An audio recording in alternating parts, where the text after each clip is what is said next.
thanks and praises to the Most High as the Natty Dread. Smart Madua Jaja, the convener of Open Nigeria and Africa Unite, turned 63 and still on active duty for humanity.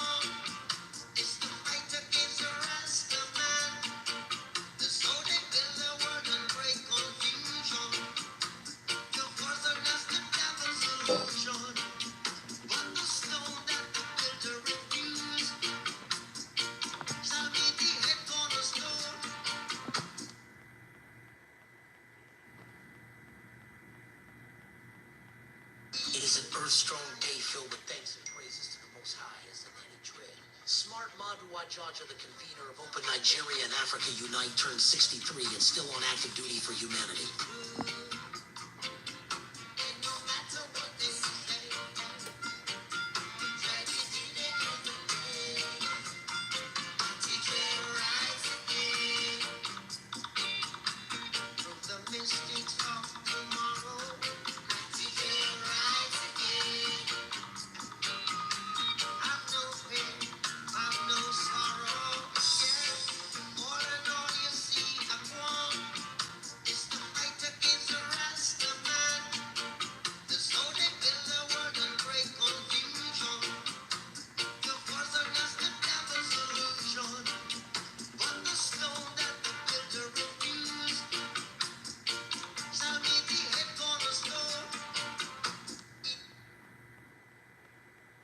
Hey, good morning, friends, fans, associates from Houston, Texas, United States of America, and everywhere around the earth. This is Smart Madua Jaja, the convener of Open Nigeria and Africa Unite. Yes, from Houston, Texas, United States. How are you all doing? You guys from Nigeria, United States, wherever you are. Yes, today is a great day. Yeah, today is my birthday. This year, this day in 1962, I was born in Nigeria. And, it's spent, wow, I can't believe I spent nearly half of my life here in the United States. It's a great day, it's a great day. And, I'm happy, I'm really happy to be alive at this time in our country's history, in the African history, and the history of the world, and the history of the United States. So much is taking place. Nadia, how are you? Good morning. I hope you're doing well. Yes. I thank you very much. If you are just joining us, please, you know what we do. And greetings, special greetings to you. It's my day today, my birthday today. So celebrate with me, and pray for me that I succeed in the mission, this global movement that we are building, to foster global understanding and respect, so we can have a peaceful and a secured and progressive and prosperous world. That is what it is. That's how the Almighty God wanted it for the people of the earth until man started acting the other way around. But, we, the good people, are more in number. So it is time we start coming together to assert, the force that we need to bring the world to the kind of order that we need. So thank you very much for joining. As always, I love to, say a huge thank you. And I'm just giving thanks and praises to the Most High for keeping me alive and making me a player in what is taking place, shaping in Nigeria, shaping in Africa, shaping here in the United States, and globally too. So thank you very much for all of you who just joined us. If you are joining us for the very first time, there is something we do. We seek your, appeal to you to not just join, not just come, look, and go. Join and subscribe and perhaps become a member of our growing community, because we want to see you all the time. You don't have to agree with everything that we say. Yeah, because this is why we are here, to foster a consensus, to listen to one another so we can better understand each other and know how to move with purpose as human beings, as one humanity that the Almighty God made. It's one human race. The variances is what men created. But we, because we are higher, people with a higher consciousness, we can work together to get the world at least to essentially, come together and drive the earth that the Almighty God gave to us in a more positive direction than it is right now, where some people are polluting the environment and frying up the atmosphere, making things very difficult for the rest of the world. So we have to have that understanding. And we want to build a world where the United Nations will actually be a United Nations for the whole of the world, not a United Nations for some specific interest. We want to see a United Nation that will have an African country, or Africa as a bloc, as a member of its permanent security council, and so that we have people speaking for us too, so against what it is right now. So we are hoping that men will come to their senses and now start understanding that democratization, yes, democratization has to start from the United Nations, yes, because it's a committee of nations. But what I'm going to be talking about today here is about the situation in Nigeria, democracy in Nigeria. Yes, the trajectory of the kind of democracy we have in Nigeria. All right, so be right back. See them fighting for power? Yes. But they don't know the hour.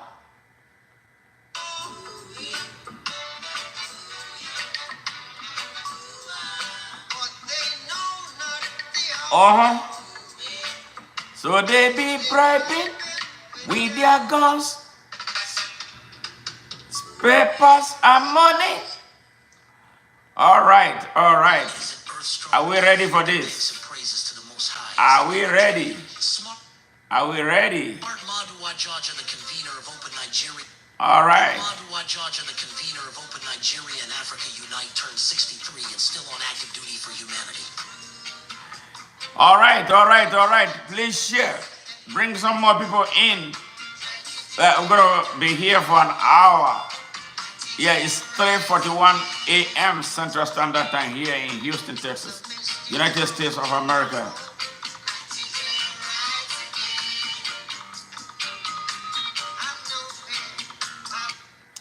All right, we are here about to kickstart this program, and we're going to be addressing the issue of democracy, from 1999 to the present day, and that is what we are going to be talking about. I hope for those of you who are non-Nigerians, and I believe you are interested in knowing more about Nigeria, because it's essentially the same thing. So we're going to be doing comparative studies or comparative analysis. So when you hear Nigeria, compare what we are talking about to what is taking place in your country for similarities or variances, so we can have that understanding. Again, I remind you, it doesn't matter which country you come from. Anytime you want to discuss anything about your country, feel free, contact me. We can host you so that the world will listen to you too. So we don't discriminate on the basis of color, skin color, on the basis of religion, or on the basis of nationality, or on the basis of sex. No, we are a very free people, and that is why we run an open system. So we want the globe, we want the world, this is a confluence for the whole world. That is why you say the voice of Nigeria, voice of Africa, and voice of the world. How many black people do you sell yearly? Mr. Michael G, I think that is disrespectful. We don't tolerate, that's a hate speech. We don't tolerate that type of speech here. You don't have to be here. If you come here, you have to demonstrate respect. You know, number one thing we do here, respect. We respect people. All right? We respect our diversity. We are one human being. So when you come here to come and be disrespecting people, that will earn you an automatic exit ticket. But take this as a verbal warning. Anymore, if you come back with another nonsense, you're going to be kicked out. We don't apologize for our action because we believe that we are a global citizen and we have right to do whatever is right that will not violate the right of others. So don't come here and disrespect the black people. All right? The black people are not selling people. I don't know where you come from. So in order for me to judge you, what is your skin color? Why would you ask that? That's a stupid question. You should not ask. You just woke up and started. That's hateful. So what is your race? I want you to tell me what race you are so that I can address you properly. So we don't tolerate that. How would you feel if I asked you that type of question? That is uncalled for. Well, don't distract us here because we are not going to allow you to do that to us. All right, so if you don't want to be here, take an exit or I kick you out. Thank you. All right, the pathological trajectory of the democratic failure in Nigeria. Yes, I am from Nigeria. I was born in Nigeria. I have lived here in the United States for 29 years. I hold a dual citizenship of Nigeria and the United States. So I am an American and I'm a Nigerian. So I can talk extensively on the issues concerning the two countries. So that's what it is. So I don't know where you come from. I don't know. I don't really care. Yes. All right. So if you want to be here, just be quiet, listen to what we are saying. Or if you're not interested, take yourself out, or I can help you do that. All right. For the Nigerians, Africans here, I hope you are listening. And then share this message and bring more people in. If this is your first time of joining here, please subscribe to our channel and hit the notification bell so that when we come on the next stream, you'll be one of the first persons to be notified of our presence, to do the things that we love most. Thank you very much. Yes. What do you think about what is happening in South Africa? Tell me more about what is happening in South Africa, because so much is happening everywhere. If you can give me a specific about what is happening in South Africa, I will be able to address it, because I've lived in South Africa. I lived there for 2 years between 1994 and 1996 when I came to the United States. So that's what it is. All right, Michael, obviously you are a troublemaker. Goodbye, and you are not coming back again. All right, you are gone, Michael. All right, hey, Dudley from Nebraska, how are you? Nice to meet you here. Yes. Okay, all right, you guys asking questions about South Africa, a question about South Africa. If you can ask me a specific question, I will address it for you as much as I know. All right? So if you can do that, before I delve into the issue of this minute, I don't mind answering your question. If you tell me about what happened in South Africa, I can only answer based on what I know, or based on what you present. If it is true, I will confirm it for you. If it is a lie, I'm going to confirm it to you too. Yes, so the floor is yours for the next few minutes. If you can be specific, asking me that question. Bro, you owe me. All right. Okay. Michael, all right. I don't know why his ass is still coming out here. Michael got to be put in the freezer so he can roast there because he's disrespectful. Okay, bye, Michael, for the last. You're not coming back again. All right? Thank you very much, Dudley. It's a pleasure having you here. Yeah, you are a responsible person. You want to know something, and they will be more than happy to learn what we know from you. Yes. Okay. Now, to the issue of the moment. We are talking about Nigeria. And this topic became necessary because Nigeria celebrated what they call Democracy Day in Nigeria yesterday, June 12th, 2025. And there is a reason that Nigerians celebrate Democracy Day, even though Nigeria does not have a democracy. Nigeria is practicing darkness and not democracy. The democracy in Nigeria is worse than the one that people condemn as military dictatorship. Yes, it's pure darkness. This is what I'm going to teach the world and Nigerians who don't know the history of their country, especially the younger generation who are no longer taught history. You know, they removed the study of history from Nigeria's academic curriculum. Who does that? Which country does that? So what they want to do is to raise generations of idiots who don't know who they are. Yes, so, but our job is to set the record straight.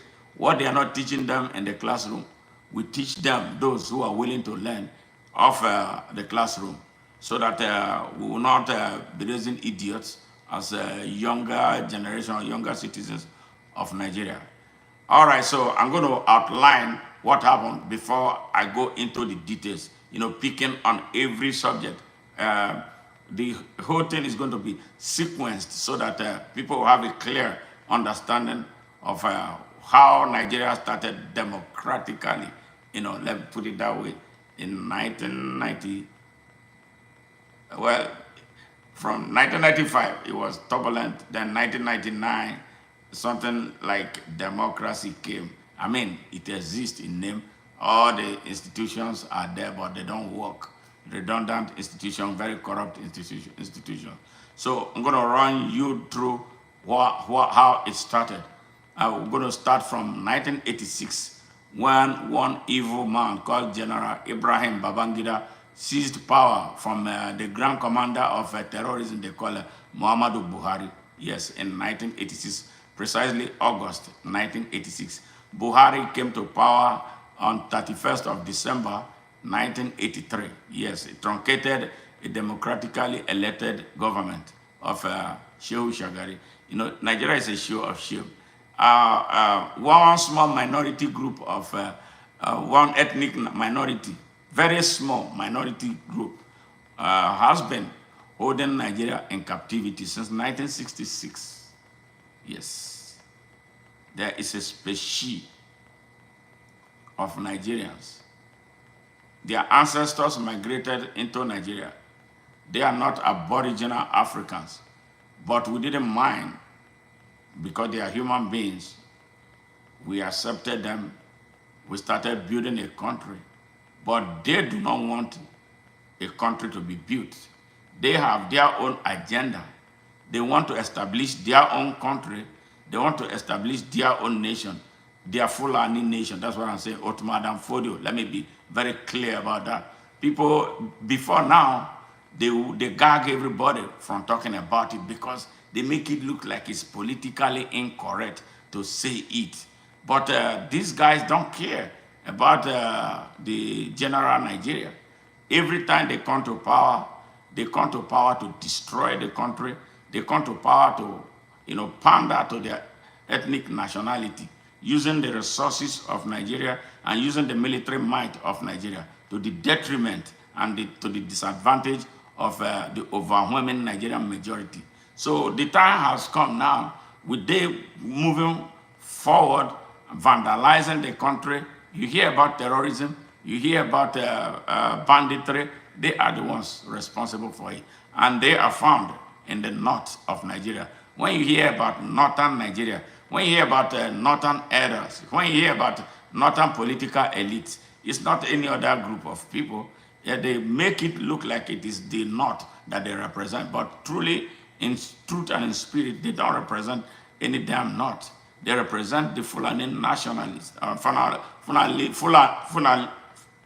Fulani nationalism. That's what it is. It has been like that. So incrementally, they continue to destroy the country to where it is right now. The country is on its belly. 10 out of the country's 13 presidents or heads of state are from them, Fulanis. Or where they are not there directly, they are there remotely. It's either they are there remotely or they are there, but overwhelmingly, most of the time, they are there. How they did this is something that should provoke intellectual research. How a minority, less than 10 million people inside Nigeria, could manipulate the whole of Nigeria to a population of over 250 million people. How they are able to do it truly is amazing. And that is what I've taken my time to study it. Yes, it is their own survival skill, survival instinct to find a way. Just exactly what the Boers did in South Africa, yes. Exactly, apartheid system. But the people of Nigeria, the people of the world don't know that.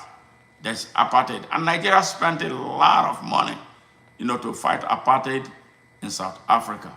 Yes, a lot of money. Nigeria committed a lot of money and a lot of men, in addition to training a lot of South Africans in Nigerian universities for free. And most of the people who came to Nigeria on exile, even Mandela at the time was in Nigeria. Thabo Mbeki was in Nigeria for years, as an exile. Majority of them went to school, their children went to school for free in Nigeria. The same thing applies to Zimbabweans. Yes, because they were in the same region, fighting for their liberation. Nigeria took a lot of heat. But in the backyard of Nigeria, we had an apartheid system that the world did not know about. They talk about the what they call civil war, that in real sense was a genocide. Yes, they were responsible for it. They manipulated that. And then Nigeria came together, abusing the military might of Nigeria to destroy the Igbo race. And when it was over 5 million Igbos were massacred for no just cause. The reason is because they asked a question that, if addressed, would have made Nigeria a better place. They wanted a Nigeria that was balanced, a Nigeria that was open to access to opportunity for all Nigerians. But these people don't like that. They don't like to share. They want to be in charge at all times. And they come with iron fist. They come with the military. They have the military under their control. Even as we speak right now, the command and control infrastructure of the security forces in Nigeria are in their hands. So that is what they deploy to repress the people. And another tool that they have used for a very long time since independence, tools that they started abusing in 1804, the human tools, the Hausa people. The Hausa people, yes, when their ancestors came, they took on the Hausa people, lied to them about Islamic religion, that the Islam the Hausa people were practicing was impure. Because Madame Fodio came and told them that they had a better way of practicing Islam. The Hausa people foolishly, at the time, agreed. And then within a few years, it wasn't a few years, they hijacked the system. They destroyed their kings, killed all of them, took their lands from them, started forcefully populating to alter the population demography. They did it. And as we speak, this is the 221st year of the Fulani manipulation and control of the Hausa people. And then in Nigeria, as a country, it's been 64 years of this Madam Fodio elitist manipulation of the whole of Nigeria. So they rely on the numerical strength of the Hausa people to abuse, blackmail, and intimidate Nigeria. Yes, the Hausa people, yes, I hope they are listening to me. You are an Hausa child, you are a young person who was denied access to your history. We do have the history in our palm. We will tell you, if you like, you wake up. It's never late to reclaim what was stolen from you, what they stole from your ancestors. Yes, it was a criminal act that they perpetrated because they did not. They tell you that you are Muslim. You are one and the same with them in Islam. But they turn around, they kill you. They turn around, they rape your women. They turn around, they take your traditional institutions. They turn around, they took your land. They destroyed you. They uneducate you. They made you idiots. They make you most ignorant. They turn you into a weapon, destructive, violent weapon. Now, I hope you are seeing, as we speak, there are over 30 million Hausa children between the ages 6 and 15 begging from AM to PM on the streets of the north and other parts of Nigeria because now they have become a nuisance. They export them in trailer loads to other parts of the country, now creating violent situation. When you hear banditry, when you hear this violent terrorism, that's the spot. So this is an analogy of what took place. So when General Ibrahim Babangida took over power in 1986 from General Muhammadu Buhari, he said that he was going to hand over power to civilians. So he started this transition, endless transition to endless no direction, to nowhere. 8 years of transition to civil rule that never amounted to anything until some forces started building in Nigeria. And they put a lot of pressure on him. And he decided, if you could remember, his words were that he was stepping aside, not leaving, stepping aside. That was how he coined it. So which means there was a chance that he could come back. So he stepped aside and appointed an interim government headed by one Mr. Ernest Shanakon. Shonekan is a Yoruba man. Yes, today we are going to tell the story of Nigeria in sequence.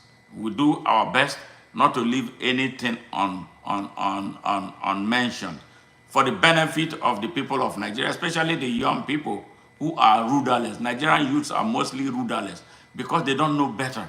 They don't know their history.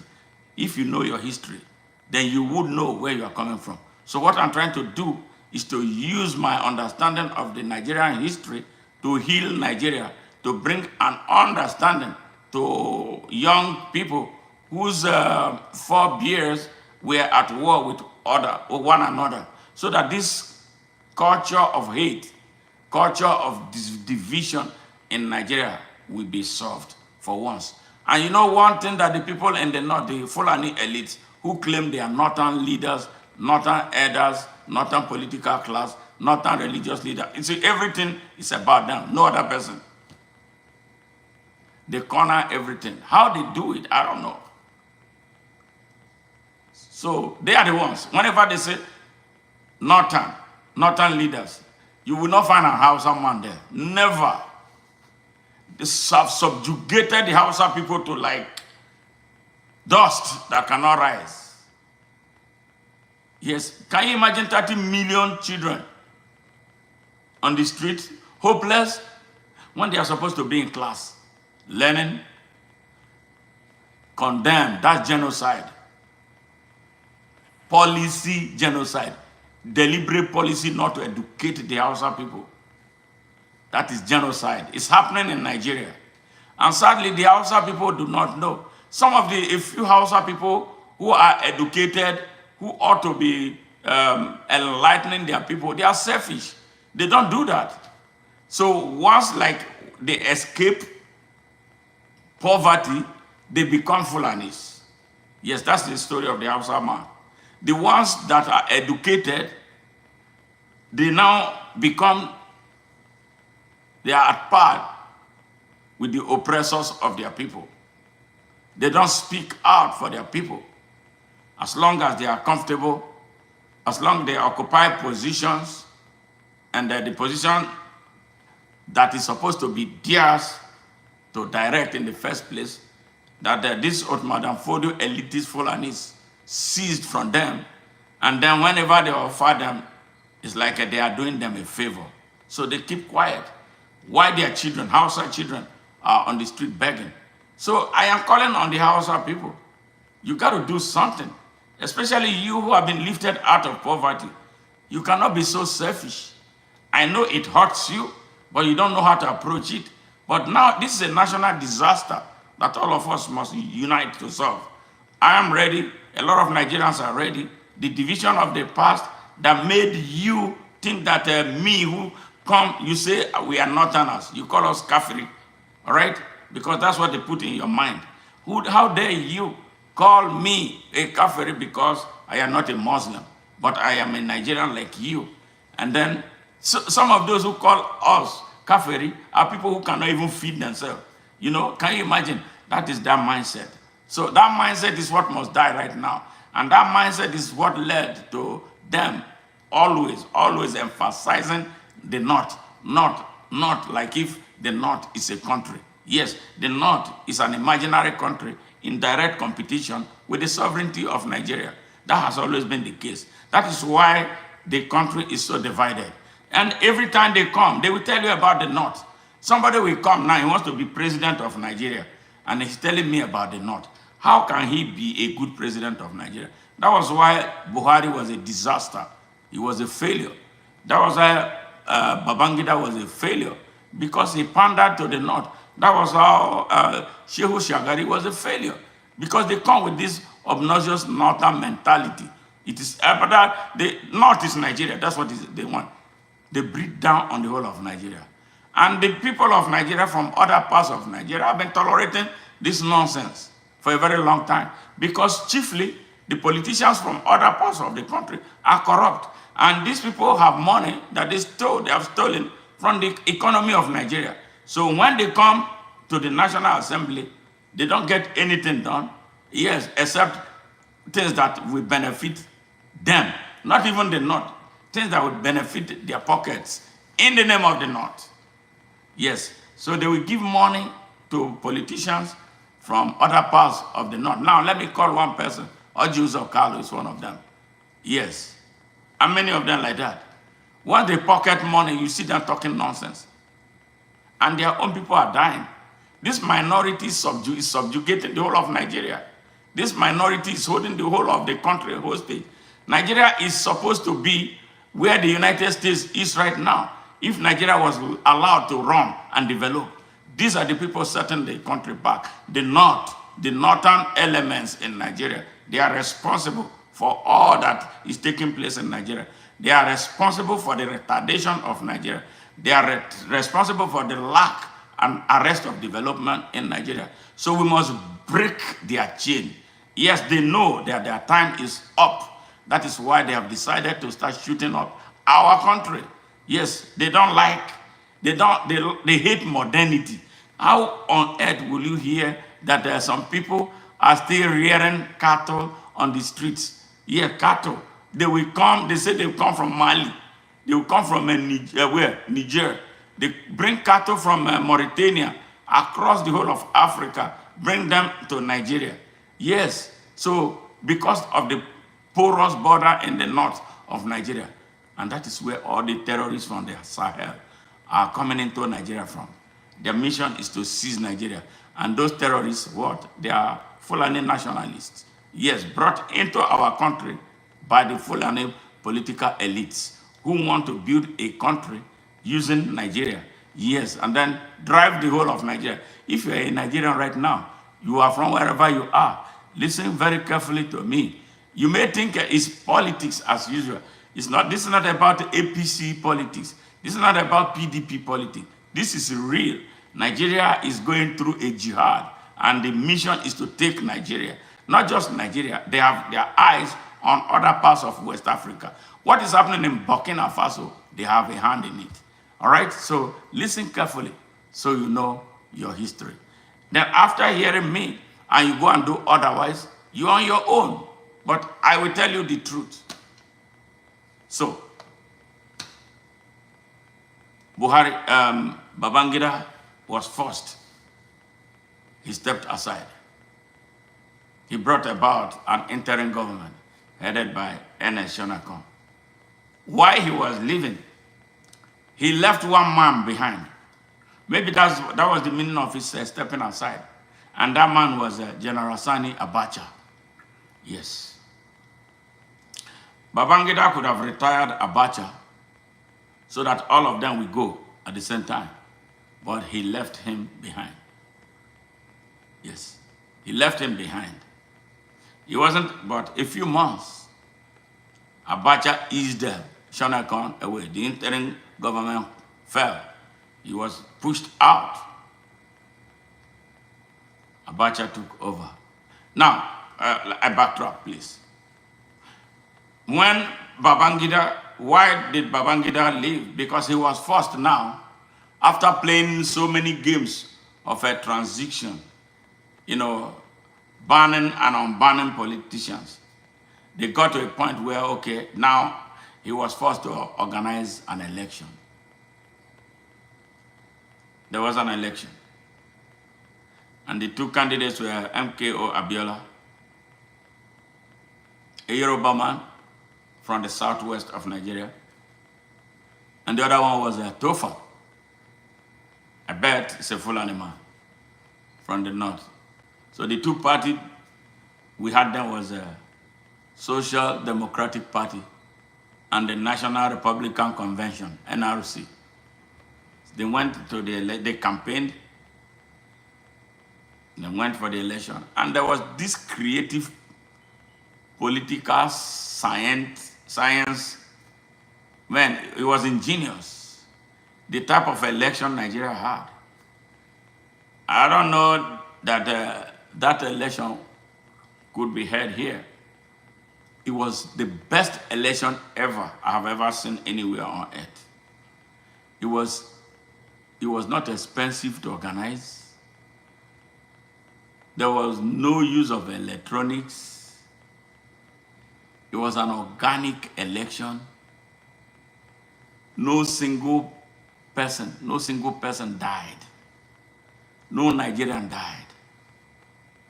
And it was a grassroots based, classical political science brought about by Professor Humphrey Nwosu and Igbo man.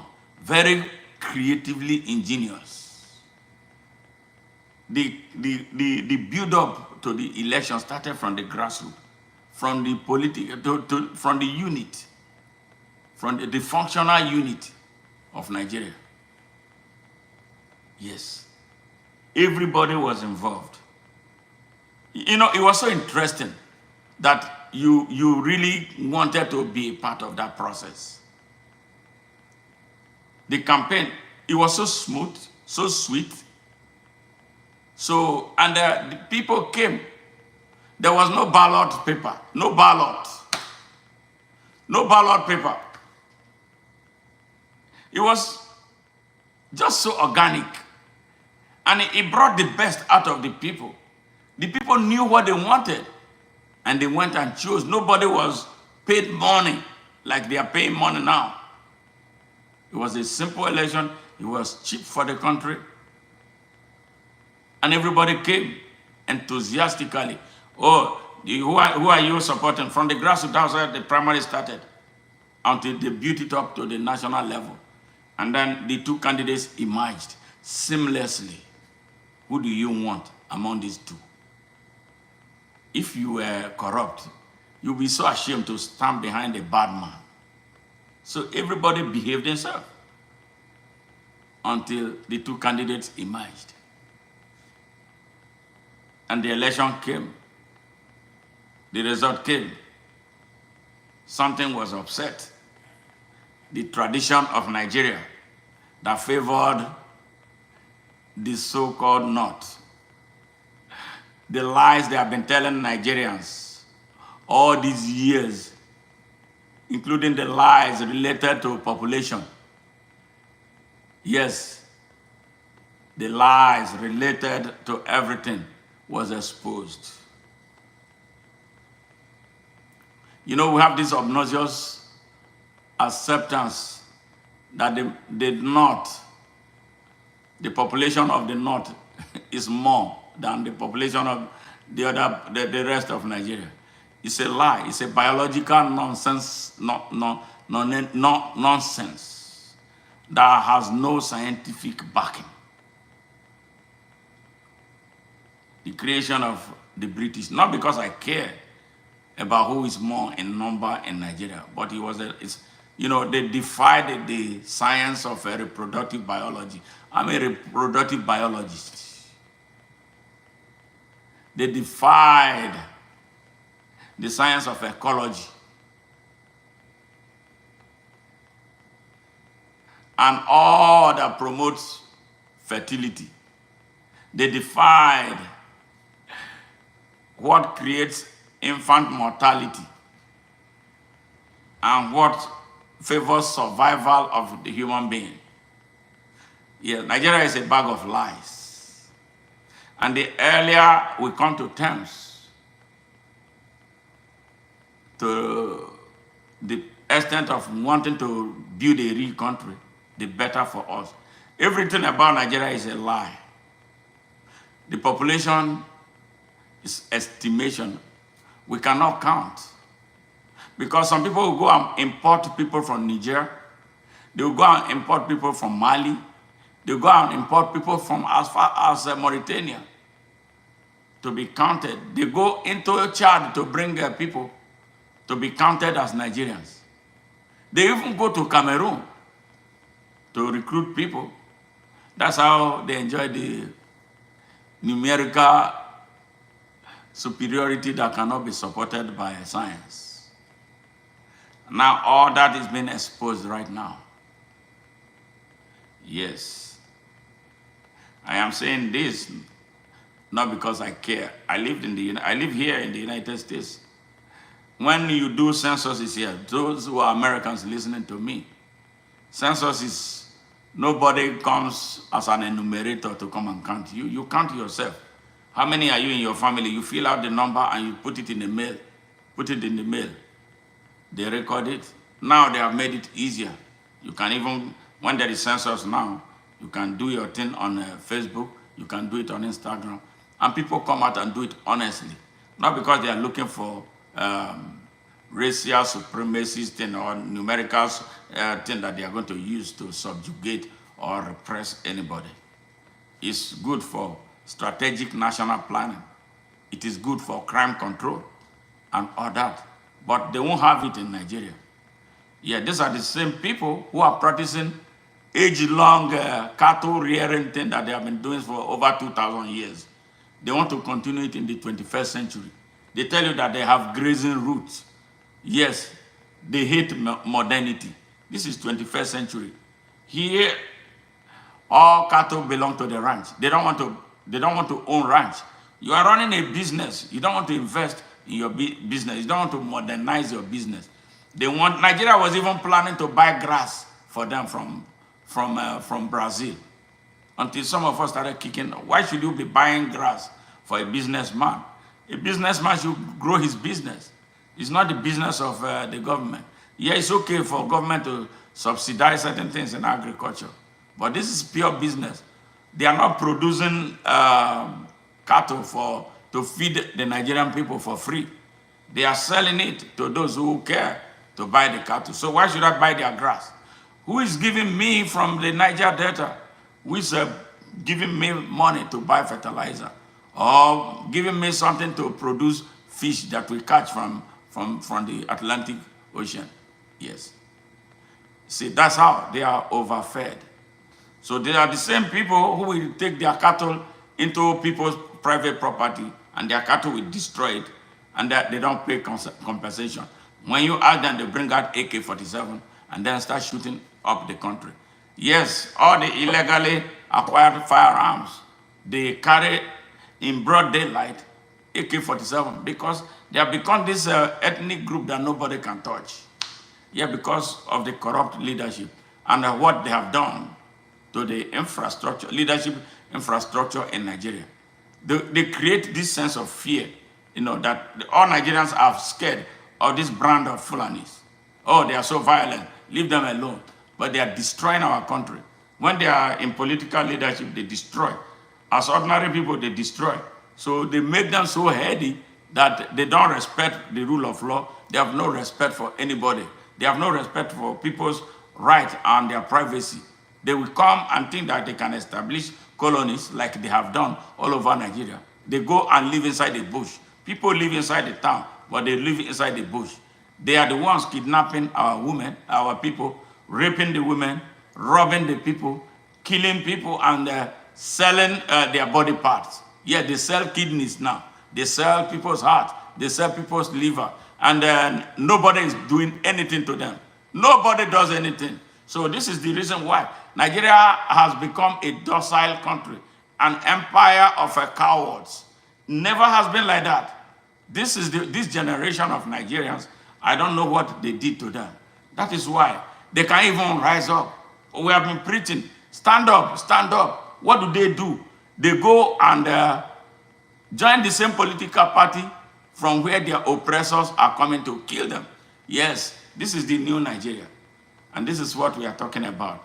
So that history, I'm going to be very emphatic, laying this out so the ordinary person will be able to understand it. So now, back to basis. Election came. Chief MKO Abiola won the election. He won so well. He won. The winning was overwhelming. That exposed the fake northern leaders. And they said they were not happy with it. They vowed over their dead body, how can a Yoruba man become the president of Nigeria? That was what they said, that they are Sultan. Yeah, they have this Sultan thing, the Sultan of Sokoto, that the British made. I don't know what they did.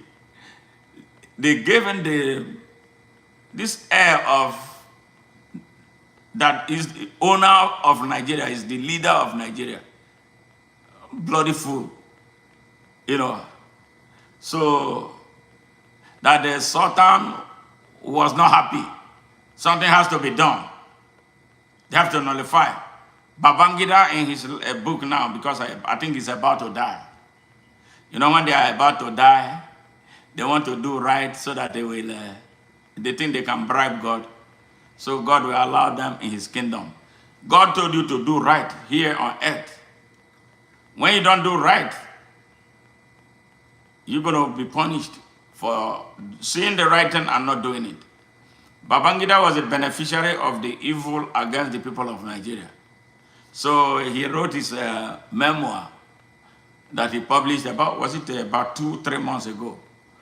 A lot of people gathered, so he decided to speak the truth about what happened in 1966, that they had called an Igbo coup, that some Igbo military officers decided to violently change the government, which was due to an intelligence information that Nzogo received as the director of military intelligence at the time about the plan to invade Nigeria. Yes, the same way Usman Dan Fodio invaded the Hausa land in 1804. So they acted quickly. It wasn't an Igbo coup. It was a coup that involved military officers from around Nigeria, including some Fulanis, including some Hausas, including people from other. It wasn't an Igbo coup. The only thing was that there were some Igbos. So what? It was a pure military affair. So they made it, and the trouble man who created this confusion that was going to lead to the invasion of Nigeria was Ahmadu Bello, the grandson of Usman Dan Fodio. Yes, the jihadists that came to invade Hausa land in 1804, killed all their kings, seized all their land. Yes, like they are doing today. So he has that in his blood. So he wanted to continue from where his grandfather stopped. And for them, it's a generational mission. Every generation must push that mission. Just like they are pushing, like this one now, Saad is pushing this. That is why I've been calling for his arrest. They come with this air that they are untouchable. They are untouchable because the people who should touch them are all corrupt. Let me be president of Nigeria and he tells me that he's untouchable. I will touch him and touch all of them. So we don't have the leaders who truly love our country, to do right for the country. So, but I'm coming to something until we get to the monster now holding Nigeria hostage and his dealings and involvements with them and how they help him come to power. All right, in order for them to continue their hegemony that is going to shatter and shatter terribly. So, they gathered and put pressure on Babangida in his book said he was afraid, he was scared. He became, he went to school because of their influence in the north. He became an army general because of them from the north. Everything about them is the north. And then he became head of state, courtesy of being from the north. So he had to protect the northern interest against national interests. That is what they have been doing. So he decided against everything, against the interest of Nigeria and against the interest of the Nigerian people, he nullified the election. He nullified the election. And that was how he appointed Ernest Shanakon as interim president. What did he try to do with that? Abiola was a Yoruba man. Ernest Shanakon that he appointed as interim president was a Yoruba man. So now they created a schism in Yoruba land. All right, so that the Yoruba people will be fighting themselves. After they fought themselves for a little bit, they decided that, okay, this is our man, after all. So some Yoruba started scheming for power, scheming for appointment, until Abacha came and they pushed the Shonekan away and took over. It was his turn. That was the arrangement, unwritten arrangement between him and Babangida. That was how Abacha arrested Abiola, who was supposed to be president-elect, kept him in detention until he died. Yes, Abiola died in his detention. And then it's so sad. And now Abacha went on a killing spree using Al-Mustafa, the murderer now who wants to be president of Nigeria. Because Nigerians suffer from amnesia. Some Nigerians listen to him. Al-Mustafa killed a lot of Nigerians. He killed Abiola's wife, Kudirat Abiola. Yeah, the same man, after he died, his wife was murdered too. They murdered his wife. They murdered Alfred Rewane. Yes, it was a serial killing. Yeah, Al-Mustafa, a young Fulani boy that became a god under Abacha. Yes. So, now Abacha started another scheme of organizing political parties. You see the mischief in Nigeria. For the people who know Nigeria, and those who don't know, I'm going to try to explain the mischief, how mischievous Nigerian politicians are. The politicians started gathering around Abacha. You know what the politicians in Nigeria did? All of the political parties decided to adopt Abacha as their presidential candidate. All of the political parties. I want to mention, I don't even know if Tommy Kimi is still alive. Tommy Kimi from Edo State. Shameless man. Yes. He was the chairman of the National Republican Convention, the one they call NRC. Who was the chairman of SDP? I don't remember exactly. You have all of them, 5 political parties, unanimously adopted Abacha, who was killing people as their, maybe that is, they say that's their own way. So Abacha became their presidential candidate. So when one man is the presidential candidate of every political party in the country, what was the need for an election? But along the line, something happened. And then, okay, there was a rumored coup to oust Abacha. If you ask me today, I would say yes, that coup was true, involving Olusegun Obasanjo and some other military officers. Olusegun Obasanjo was in Denmark at the time they announced that there was about to be a coup. Yes. So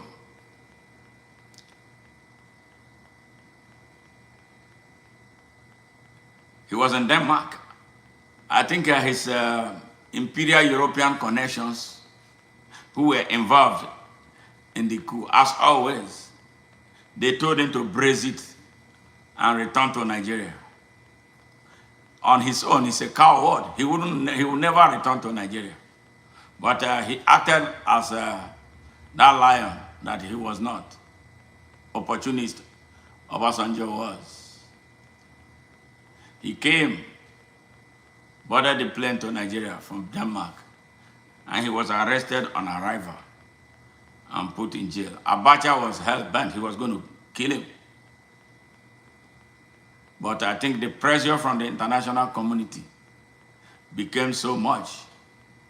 That was how they said there was an Indian connection with Indian women that was given apple.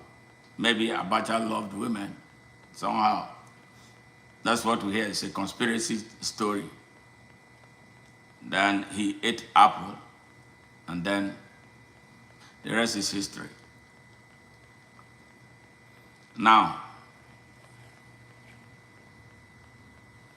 what happens? Abdulsalami Abubakar took over as the next head of state.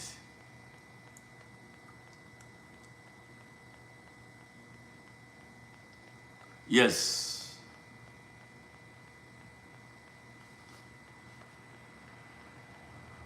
Abdulsalami took over as head of state after Abacha's demise.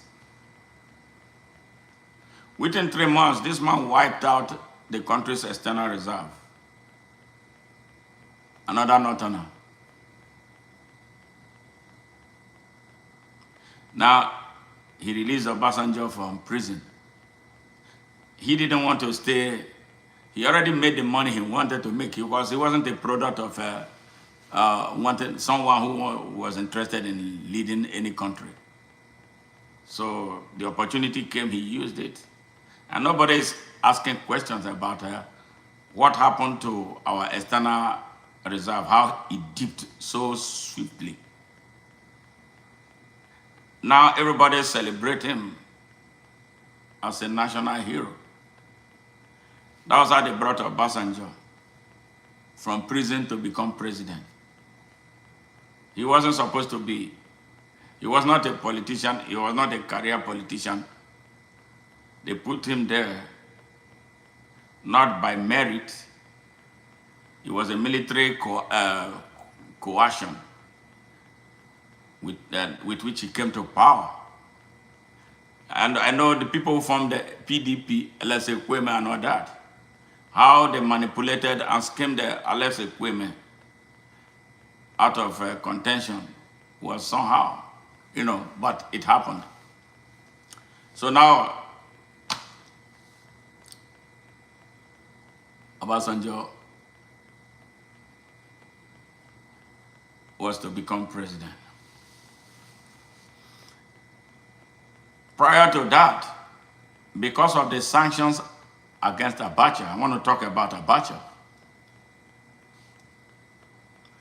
Abacha was spending cash because he was not able to use Nigeria's money to trade the way they were supposed to be trading because there were sanctions against Nigeria, against his government, and against the people of Nigeria, because whenever they sanction one person, the people suffer.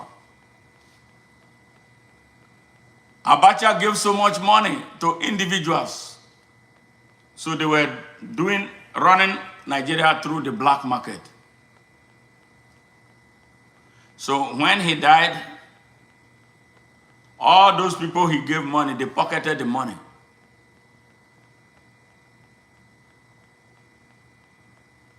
None of them brought the money. The loot that they say Abacha looted was the only thing that we talked about, we know about. But there are a lot of politicians who were called Abacha's boys. You call them Abacha boys because they were the ones hiding money for him. They were the ones trading on his behalf through the black market. That was how he ran the Nigerian economy, black market economy. So as soon as he died, all of them kept the money. That was how Ibori came about. That was the source of his money.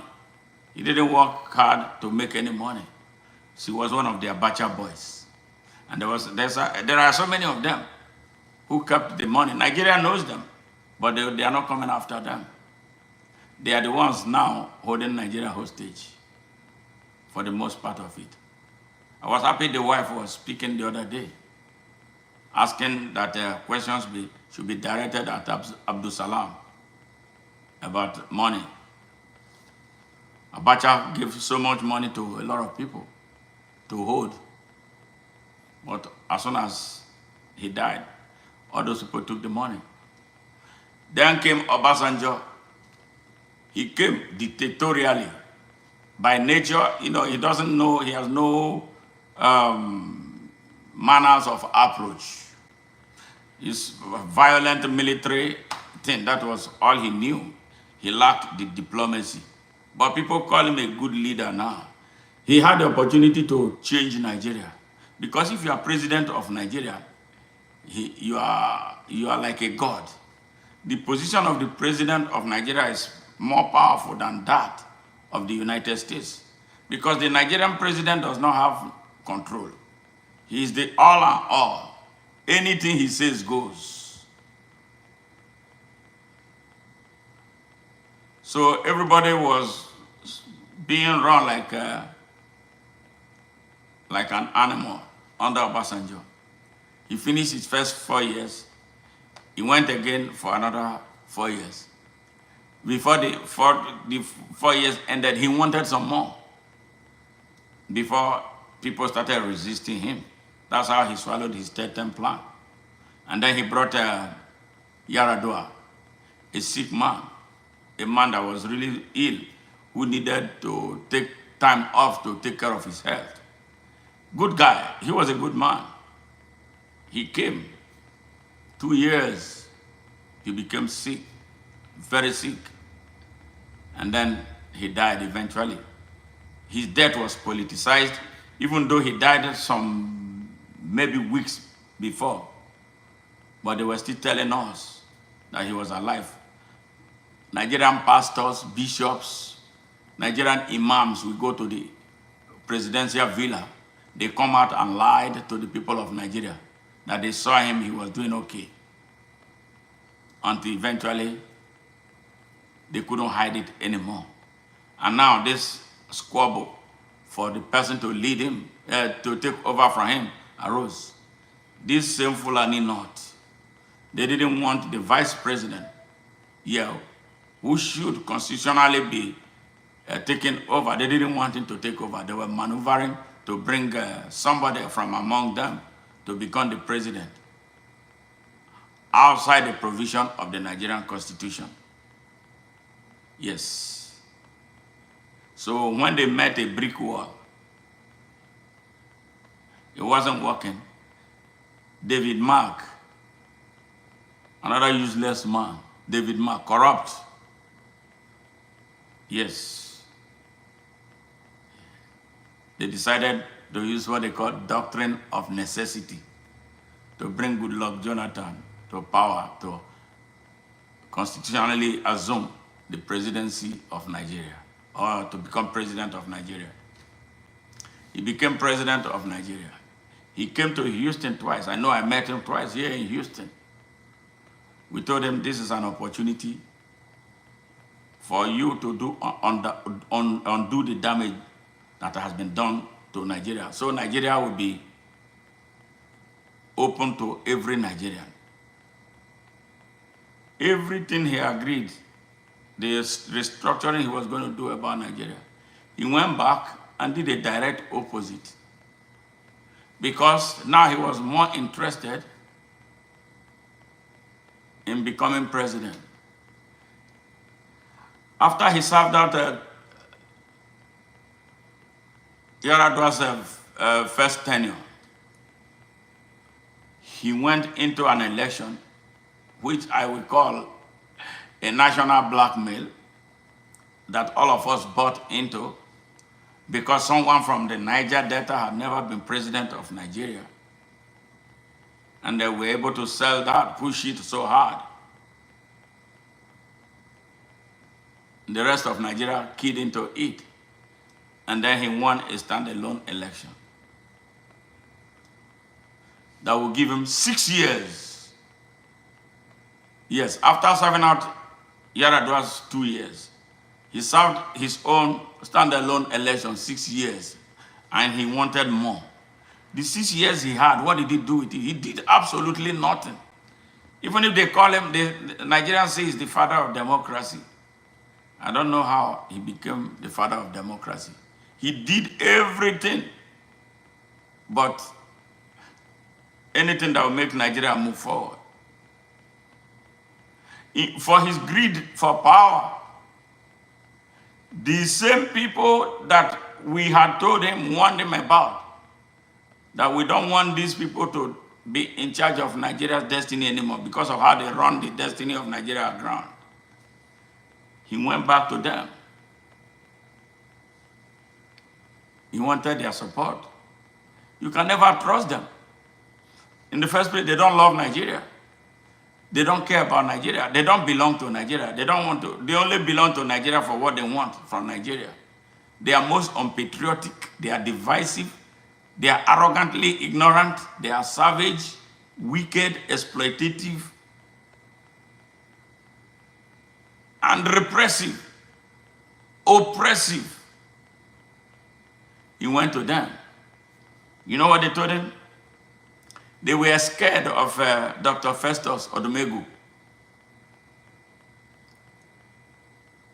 the then chairman of Nigeria's National Population Commission, because that man had mapped out Nigeria for a scientific head count. I think the first scientific head count in Africa.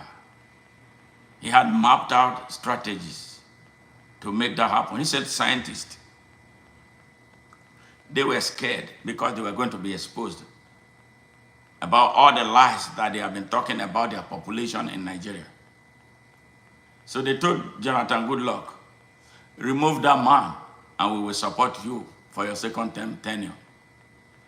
Jonathan Goodluck, if all his supporters, hope you are listening, forward this message to him. If he says, I am lying, ask him why did he fire Dr. Festus Odumegu. I think after that man was fired, the man went into reclusion. Since then, nothing has been heard about him. I don't know if he's still alive. Jonathan Goodluck sacrificed Dr. Festus Odumegu. Nigerians are very amnesic. The people can forget in a jiffy, especially when they see little change. Nigerians, they hate themselves, they hate their country. I can tell you that not up to 5% of Nigerians love Nigeria. You know what Nigerians do? They blame the country, that Nigeria has not done anything for them. How will a country that gave you identity, how will a country that gave you land, arable land, 99% of Nigerian land are arable? Why are you blaming that country? You are not blaming yourself for the bad choices you make. You are not blaming yourself for your conspiracy of silence when things are going bad. You are not blaming yourself for your passive involvement in what is destroying Nigeria. You are not blaming yourself for not being able to assert your right to the citizenship of Nigeria. You are blaming the country. What do you want the country to do for you that he has not already done for you? You should be blamed. You should blame yourself. The country should even be cursing you for the pains that you have taken her through. Yeah, for being your mother. You don't care about your mother. Our tradition says, care about your parents. We don't care about Nigeria. So that is where the problem is. So he fired Odumegu, replaced him with one of them, with a Fulani man. Jonathan Goodluck did that. Another one is coming that I'm going to tell you about, what Jonathan Goodluck did, what made some of us turn against him, and really in anger supported Buhari, that became a real terrorist. Yes. So once he did that, he didn't know that they were already positioning Buhari to take over from him. You can't trust these people. Fulani elites are a people you can never trust. Don't you see El-Rufai? You know, you are in Nigerian listening to me. You know El-Rufai? He talks. Any man who takes a different position on the same subject, depending on who the audience is talking to, is a man you should be afraid of. He's a serpent. Yes. So, it was when after he did that, now they wanted Buhari to come. That was how insecurity heightened in Nigeria. Insecurity heightened. Boko Haram went explosive. They started bombing everywhere, scared the shit out of everybody.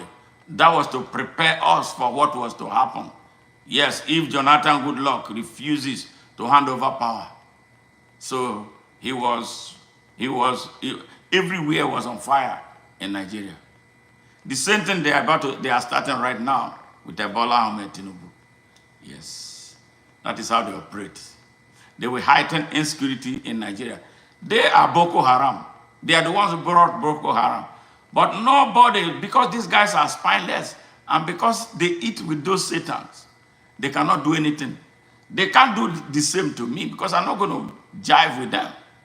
They know if Saad, I'm president of Nigeria, I know that Saad has a hand in terrorism. I will pick him up, try him, and he will face the full wrath of the law.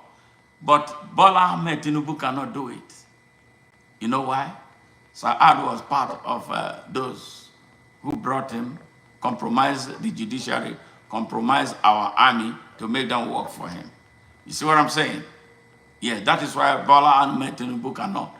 The day Bola Ahmed Tinubu moves against them and start picking up the masterminds of terrorism, I will forgive him everything he has done that made me say he's not my president, and will never be my president. If he does that, see, insecurity in Nigeria will end. He knows the masterminds. All of us know them.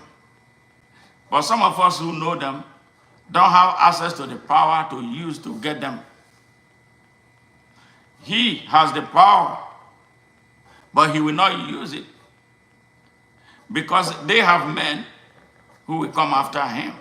I dare Bola Ahmed Tinubu arrest Matawale, arrest Kashin Shetima, pick up Saad Abubakar, pick up Ahmad Gumi, pick up most of the emirs in the north of Nigeria. Terrorism will die in Nigeria. Stop chasing their victims. Those boys that you see carrying the AK-47 are their victims. They are the boys that they use. As long as you keep shying away from holding their masterminds, if you like kill, because they have already wired them. They tell them when they kill them that they will go straight to heaven. So they are ready to die to go to heaven, even though that they will not see that heaven. So when you hold their masterminds, then I will begin to take you seriously about your fight against insecurity. That is why when I see General Christopher Musa make all the statements he makes, I'll be laughing. He doesn't look like he's a soldier who has sense. DSS, they don't look like people who have sense. Why should you be chasing shadows while you are eating with the substance? They know the mastermind. Truly, if I'm president of Nigeria right this second, I know the people I'm going to pick up. Investigate them thoroughly. I challenge Saad, surrender your phone that you have used for the past 20 years. Yes. Bring it, let us look at all the phone calls that you've been making. We do a forensic examination of your phones. We will find something. These people are not serious. They are not serious. Okay, back to the story, the history of Nigeria. Why Nigeria has failed democratically and why Nigeria will never succeed unless there is a hard reset. Hard reset. That's what Nigeria needs. Hard reset that will take some people down. This is not a joke. Hard reset. So now, the election came of 2015. It was hot, hot, hot, hot.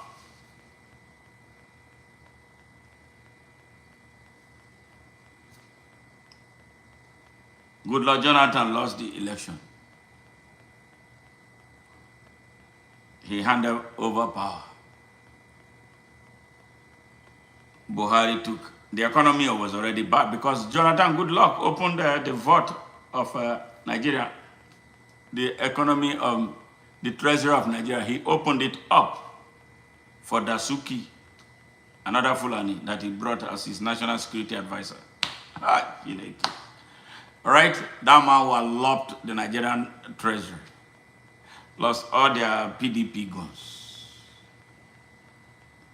because they promised him he was going to win until he found out that he was not going to win. He handed over, and his own wife was involved with a lot of corruption. So I think they gave him a leeway so that they would not jail his wife. That was how Buhari took over. As soon as Buhari took over, hell was let loose. For a whole 90 days, there was no minister. Buhari was running Nigeria as a sole administrator. 90 days, he could not appoint anybody. We didn't know what he was cooking. When he did appoint, it was all Fulani affair.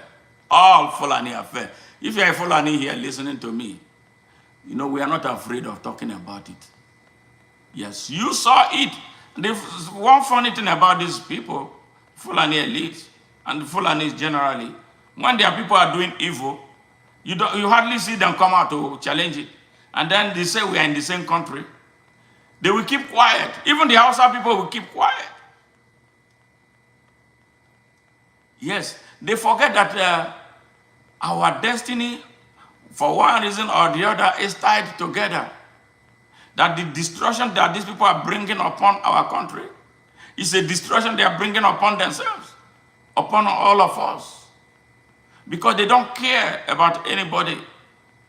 They care only about that their Fulani nationalism. We are going to be talking about it. Yes.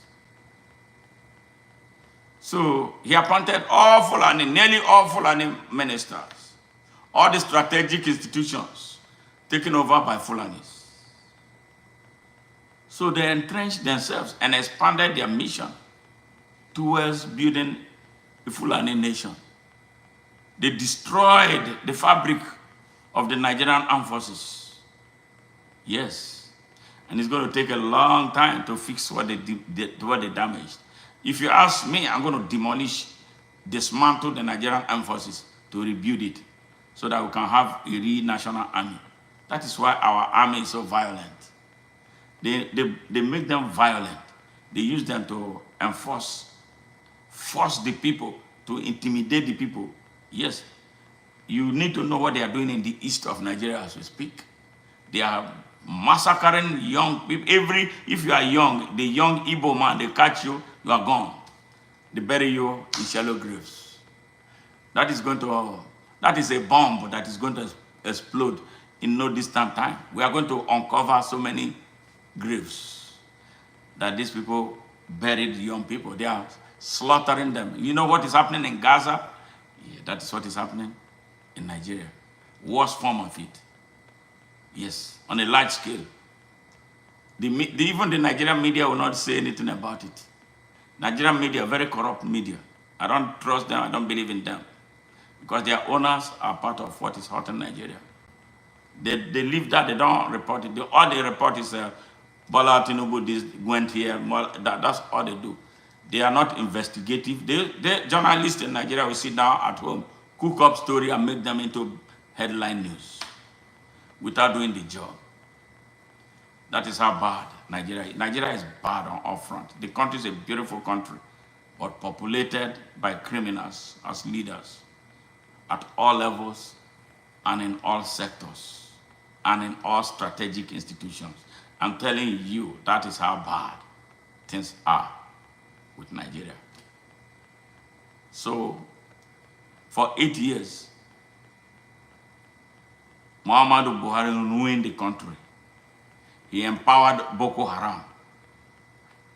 He infested the country with the Fulani bandits. He tried to come through legislation to give them access to building what they call Ruga. The people of Nigeria resisted him. And they went back to their Mieti Allah terrorist organization. They met together, and then they just, in an unwritten form, you can go anywhere and do whatever you want. Then the Fulanis spread across the Nigeria, down to my place in Nigeria. They will come, they will bribe traditional rulers, give them money, corrupt traditional rulers in Nigeria, yes. And once they give them money, they will tell them to go into the bush. They establish their colonies across Nigeria, I'm telling you. And from there, they are now seizing villages. Yes, the people of the world hear what is happening in Nigeria. It's not a joke. Yes. In the northeast, Buhari was working with Muhammadu Bazoum, the ousted president of Niger, in conjunction with France. What are they looking for? The economy of the Chad Basin. A lot of resources there. Yes, that's the reason why that battle in the northeast is raging. Yes, foreign interests. Some of them come as NGOs. And that was why we were thankful to Donald Trump when he said U.S. aid is going to stop, because they were using it to do what evil. Yes, all those people were coming to sponsor terrorism in Nigeria for economics, for what they get in mineral resources. They take American taxpayers' money, come to Africa, especially Nigeria. You see, all the donor agencies, where do they focus on? In the north of Nigeria. Yes, all the donor agencies, the north of Nigeria is where they go to. I can tell you that, all the donor agencies, they go to the north. Bill Gates is going to the north. Everybody is going to the north. There is something that is in that north. That is why that place will never be peaceful. They are not going there because they love Nigeria. They are not going there because they love the people. They are going there for their selfish interest. They are going there for the minerals there. And they are going there to promote hell. And that is why Boko Haram will not give up there. You see the sophistication of ammunition that they have right now. Yes, when Buhari was president, I believe it's still happening. Nigeria will budget money to buy ammunition from America. America will deliver. Then these things end up in the hands of terrorists. They have more sophisticated weapons than the Nigerian armed forces. That is where we are. Yes, so insecurity heightened and got worse under Buhari, because Buhari was a grand commander of Boko Haram. He was, when they wanted to mediate, he was the one they appointed.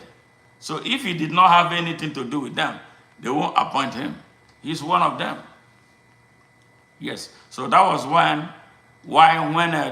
General Tiani ousted Bazoum, Buhari did all he could to muster international support for them to push Tiani away. But I praise that guy. I love him. He stood his ground. And this same fake Saad was one of the first person to rush them because they say he has influence, like Niger was a part of his emirate. So Tiani told him, no, you're not gonna see, I'm not going to see you. He went back home like a chicken beaten by rain. So shameless. Yes. So these people need to be taught a lesson. Yes. So once Buhari was about to go, they started shopping for his replacement. That was how they brought Bola Ahmed Tinubu. Yes. That was how they brought Bola Ahmed Tinubu, a drug dealer, certificate forger, an identity thief that was convicted for his crime here, crime against humanity.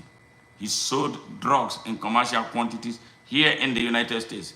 He lived in the Illinois, Indiana area. Yes, he was part of the reason Gary, Indiana has become reduced to like a dust right now. Drug-infested community. Bola Ahmed Tinubu. He was found guilty here, and he paid restitution of nearly $500,000 US. Yes. Bola Ahmed Tinubu. Bola Ahmed Tinubu. Then America, instead of jailing him, really, unlike America let Bola Ahmed Tinubu go, regardless of the thousands of innocent lives that he destroyed, regardless of the families that he destroyed. America took $500,000 from him and allowed him go. He came back to Nigeria and became a god. He became a senator. From being a senator, he became a governor for two terms in Lagos. For 8 years, within 8 years, he already owned about 3/4 of Lagos. Everything in Lagos he owns. All the toll collection, he's the one, his companies are collecting them. So now he had so much money to stand up to Nigeria.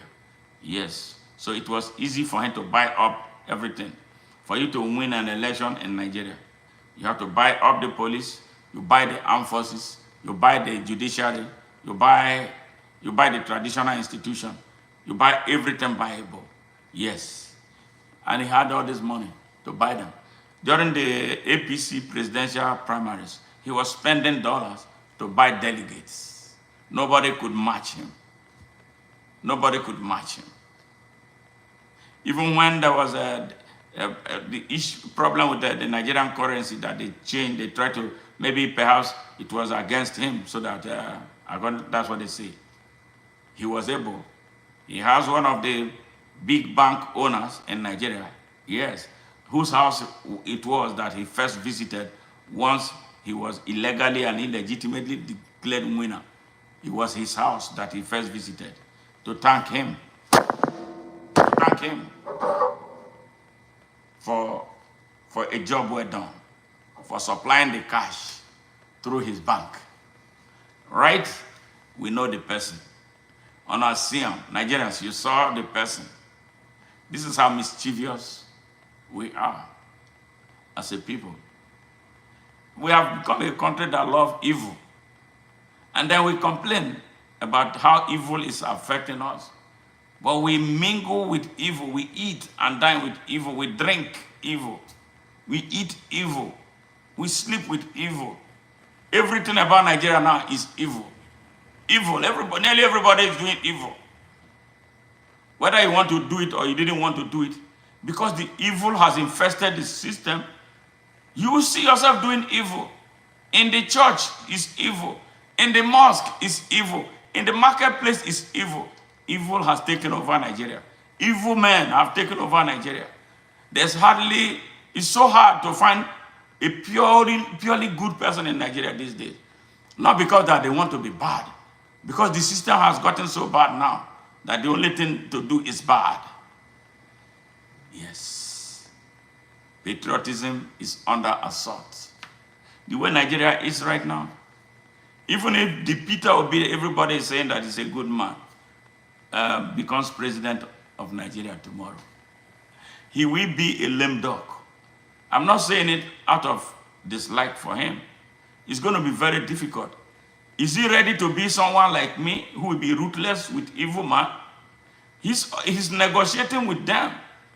So what is going to happen is that the same evil man will be the one surrounding, and they'll be putting pressure on him. I don't know. I wish him well. But me, I am so impatient that when they talk about 2027, looking at how many people are dying in Nigeria every day, I would think that 2027 is too far for Nigeria to be reset. I want Nigeria to be reset now before we can talk about any other thing. A lot of people are dying. So many things are going wrong in Nigeria. By the time we see 2027, I don't know what is going to be left of Nigeria. I am concerned, deeply concerned, seriously concerned.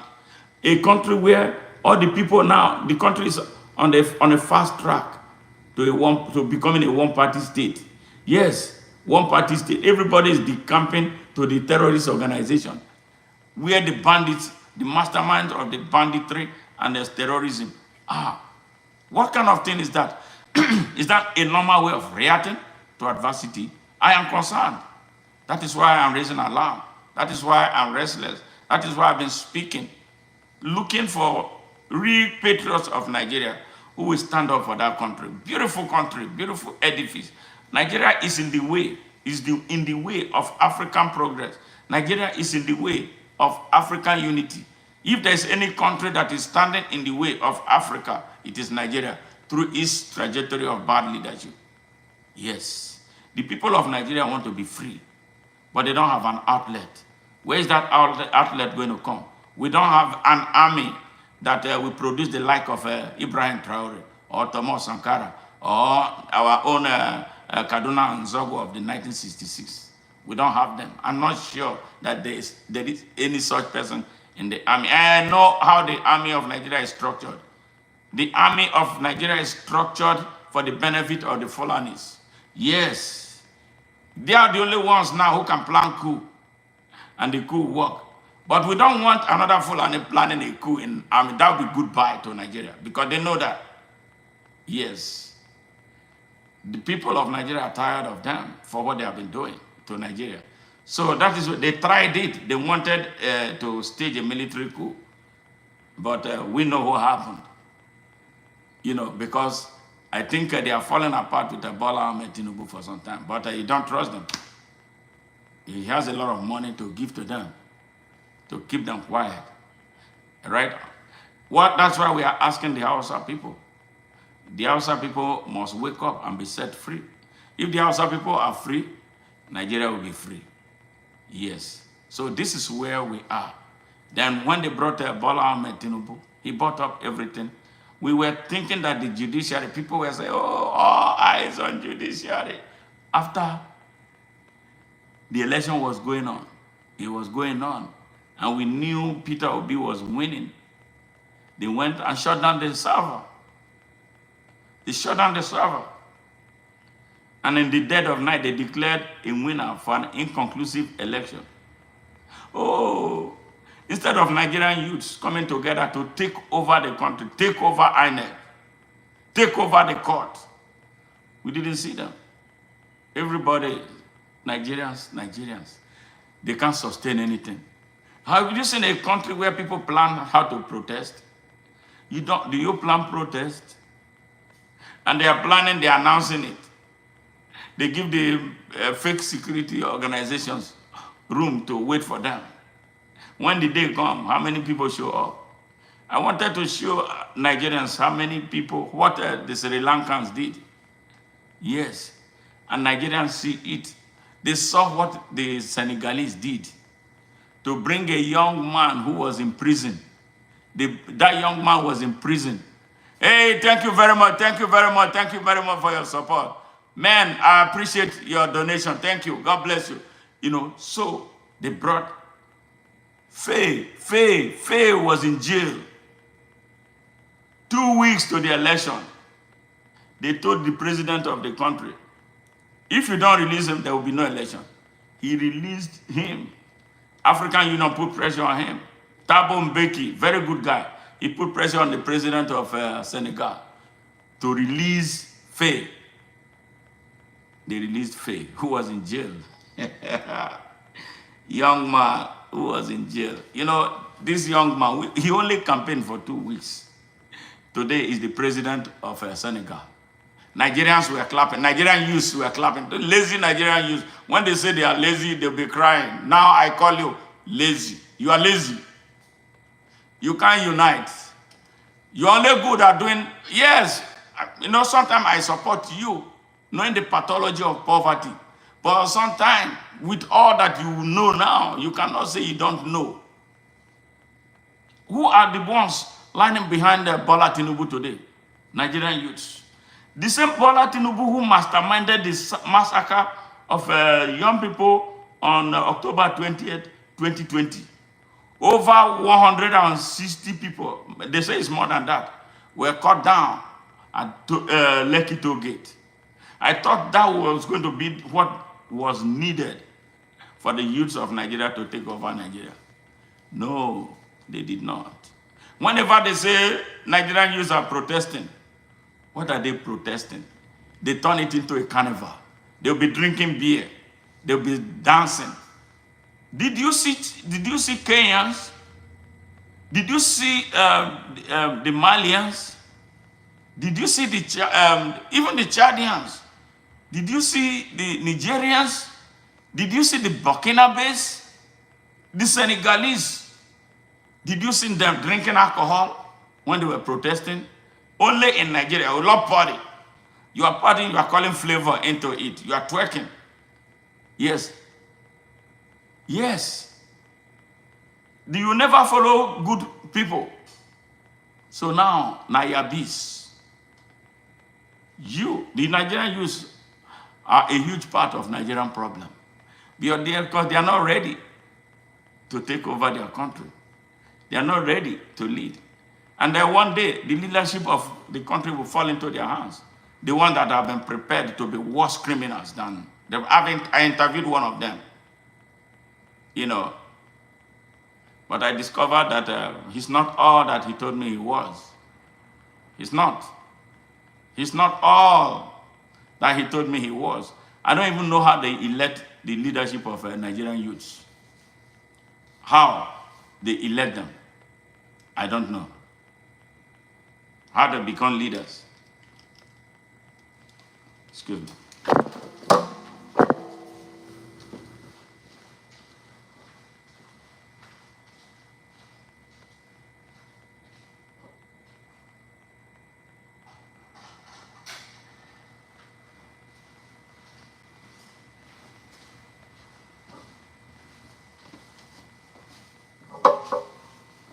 Yes, how they become leaders is a kind of mystery. I don't know how they get there. When they get there, they start eating and dining with the elites. They teach them the ropes of corruption. You need to go to the Nigerian universities to hear how they elect their leaders. Student union organizations, student union governments. The same thing that they do in Nigerian mainstream is there. To become a president of a student union in Nigeria is so capital intensive, and politicians are involved. They fund them. I saw, when I ran for Senate, there was this young man who was always coming around me. So just, I think, was it 2 years ago, he became president, the national president of Nigerian Association, National Association of Nigerian Students. All of a sudden, he came into money. Yes, because they use these students They have silenced the students. The Nigerian leadership has destroyed the future of Nigeria. In those days, the time of Dele Awojobi and the rest of them, the students were like the people who were holding the government accountable. Right now, it's gone. That was history. Nigerian youths are so corrupt, badly corrupt. That country, if nothing is done, and urgently too, if nothing is done, and urgently too, Nigeria will be so hopeless because of its young people's corruption. The corruption among the youths of Nigeria is mind-boggling. I am talking about it. Even when they come here, one Nigerian youth, you know how much when I was running book business, he stole over $250,000 from me. Yes, upon all that I did for him. He was a student here. His father was working for Chevron in Nigeria. His mother was working in one of the banks in Nigeria. I had a bookstore at Prairie View A&M. The biggest privately owned bookstore was mine. This boy, I see him, he will walk more than 5 times past my bookstore. So sometimes he will come. So I decided to offer him a job. I made him a manager of my bookstore.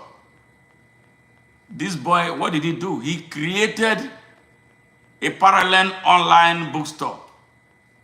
He was using my books to fulfill his orders. Yes, my books. He was selling my books. So he now became a competition from within. And I was paying him salary. He's a Nigerian youth. Everywhere they go, they will bring out that trade. I gave him a Mercedes that I did not even use so much. Mercedes 520 SEL. Yes, I gave to him. His mother flew from Nigeria to come and thank me for what I did for her son. I didn't know her son was killing me. By the time I discovered it was the damage he has done was too enormous. Over 250,000 US dollars. Including my computer. I was traveling, he came. I never gave that computer to any person, no matter how close you were. My wife, I did not give her that computer to touch because of what was inside. He said the computer that I gave to them, I had over 8 computers in my store. He said the one that he was using wasn't working. And then he put me on the spot. I had to give him my computer and I traveled without a computer. That was the last I saw him. He took the $10,000 cash that I gave to him. He took my computer and bailed until I did a stock of what was, so many things were missing. Yes, youths of entitlement of Nigeria. We got to change something, man. But I still love the country. Upon that, I don't drive them away. It's time. If you know the damage you are doing to your country, either by your silence, by your passive or active involvement, you will understand that there is a consequence for every bad behavior. Yes. And the consequences are what we are dealing with right now. That is why we have a criminal running Nigeria. That is why we have a terrorist as vice president of Nigeria. That's why we have a terrorist as the defense minister of Nigeria. So, and then you want Nigeria to be a great country. How will Nigeria be Dubai? How will Nigeria be America? How will Nigeria be China? How will Nigeria be Japan? Nigeria is not set to be anything because criminals run the country from A to Z. Criminals run the country, and the very arrogant criminals. They are so bold.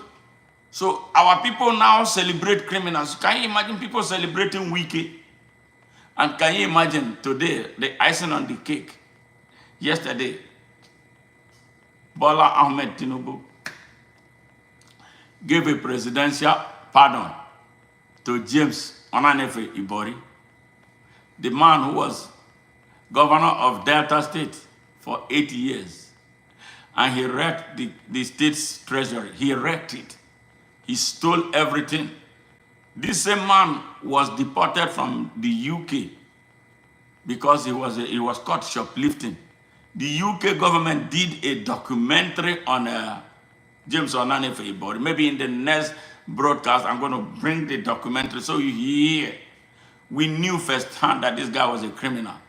James Ibori was one of Abacha's boys. When he came back, that was when he connected to Abacha. He was one of those people who took Abacha's cash that he gave them to keep whenever he needed to buy things from the black market to run Nigeria's economy. He was one of those. You want me to name another one who is a senator now, who is running his mouth everywhere, killing mosquito everywhere? One Abacha boy, he was. The money he's spending is Abacha's money, not his money. It's a thief. And there are many of them.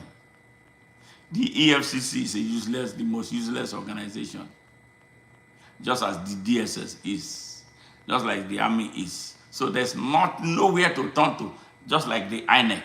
So that's why I ask those who are talking about 2027, where is the roadmap to your 2027? Are you ready to kill? Are you ready to commit the violence, that is required to uproot Bola Ahmed Tinubu? I don't know, man. Yes, time will tell.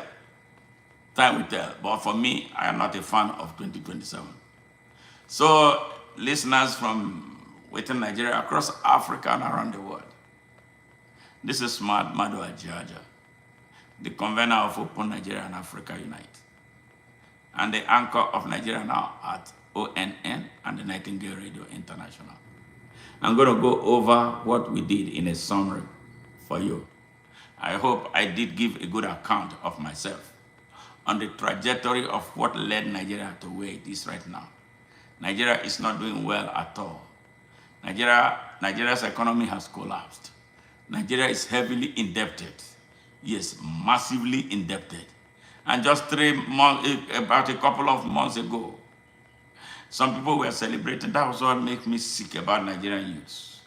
They have this network where they will write messages, all right, and they will give these children a few hundreds of naira to share their messages of life.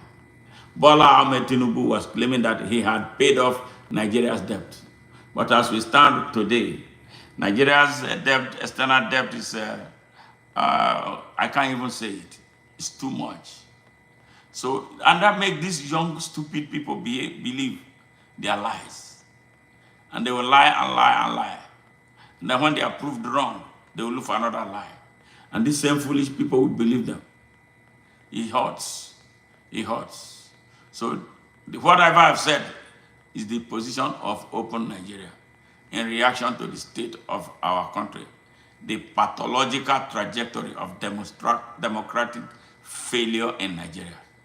Chronicling General Ibrahim Babangida's 8 years of transition to democratic nowhere, the June 12, 1993 election, and the rejection of its stunning outcome by the obnoxiously divisive northern leaders, MKO Abiola, Tofa, Ernest Shanakon, the emergence of Sani Abacha, the Abacha's murder machine, led by Al-Mustafa, the death of MKO Abiola and his wife Kudirat, and the Alfred Rewane, Abacha and the 5 mischief-making leaders of the 5 political parties led by Tom Ikimi, the coup against Abacha involving Olusegun Obasanjo, the death of Abacha and the emergence of Abdulsalami Abubakar, who rapidly depleted the country's foreign reserve within a few months, and the re-emergence through military Fiat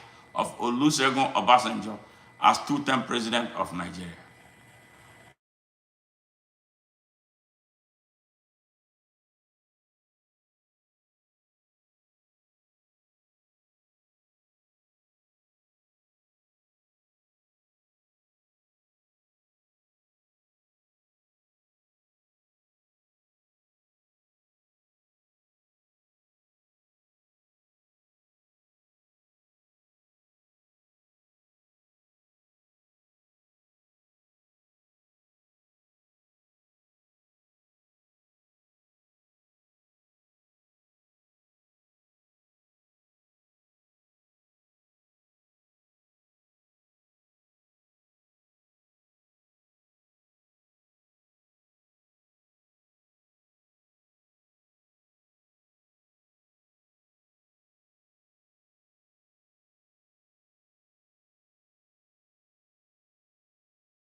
to Fulani elites masterminded terrorists by Muhammadu Buhari through the systemic weakening of the country's armed forces, whose strategic command and control infrastructure were placed in the hands of his Fulani goons, and the economy, which was placed in the hands of his fellow Fulani nationalists to completely wreck with a stooge criminal Godwin Emefiele, yes, coming from my side, allowing them indiscriminate entries into the country's treasury, while he was also having a fit day.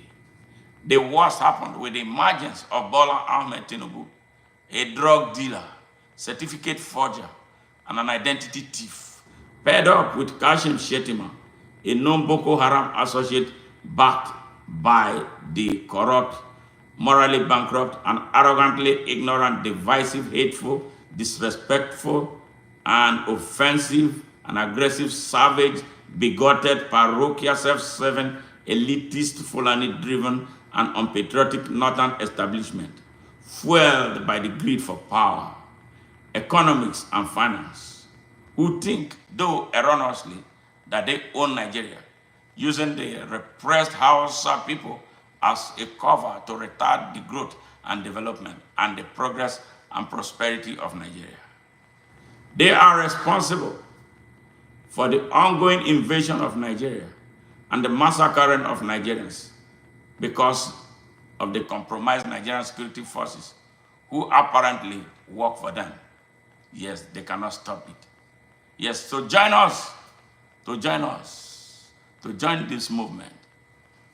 Join us now on Facebook at Open Nigeria Now Movement. Nigeria needs a platform to confront the Nigerian system and break it. We have to dismantle that system, for us to establish a roadmap to a Nigeria that we all can be comfortable and proud of. This is the story of Nigeria. So I'm going to look at some of the comments here. Then we'll go from there. Michael Abiodun, I am not from Jamaica. I am from Nigeria. I know you are a Yoruba man. Why were you asking me that question? All right. Okay. All right. This one. All right. Okay. This one said they need Jesus. Okay. I hope they are hearing you. Okay. And friends, like and subscribe. Thank you very much. All right. Good job. Every country have its own history. Plus now, every country describes history like they want. Well, I am telling you Nigerian history from what happened. I will not create a history. I am probably more broke than you are. All right, you better be broke. I hope you're able to feed your family. Okay. All right, it's been such a great moment. Wow, it's a lot of comments. Wow, Karizila, thank you very much. Nigerian history. Okay, great to see you, man. Thank you, all of you. Wow, this is huge. This is massive. Hey, I can't read everything. It's almost 6 a.m. here, so I got to catch some sleep because I got to be at work. So it's been such a wonderful moment, and today is my birthday. So wish me the very best in the mission that I've agreed to do for the people of Nigeria.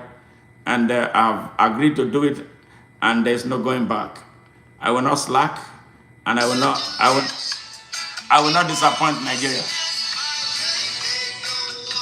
Cheers. Bye for now. All right, I look forward to seeing you. Maybe perhaps tomorrow, Friday, Saturday.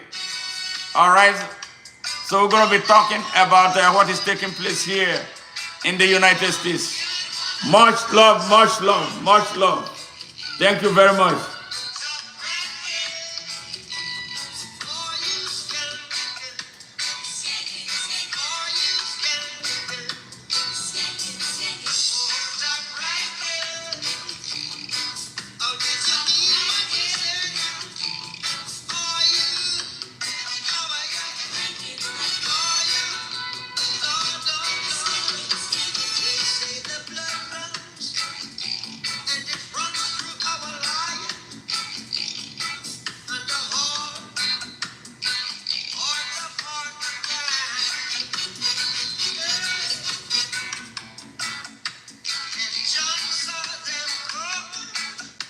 Thank you, Galaxy. Thank you, Galaxy. Much love from here. Ja Rastafari. Ja Rastafari. Hey, God bless, God bless, God bless. All right, I'll see you guys later. Have a great day at work. Wow, a lot of messages here. All right. It's the fight against the Rasta man. So they build their world in great confusion to force on us the devil's illusion. But the stones that the builders refused shall be the head cornerstone to force on us the devil's illusion. But the stones that the builders refused shall be the head cornerstone. And no matter what games they play, then we've got Strong day filled with thanks and praises to the Most High as in Eddie Dread. Smart Madua Jaja, the convener of Open Nigeria and Africa Unite, turned 63 and still on active duty for humanity.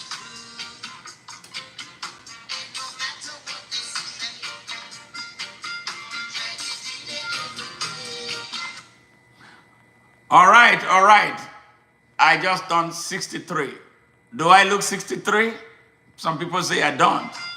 So I am very happy and thankful to God. And let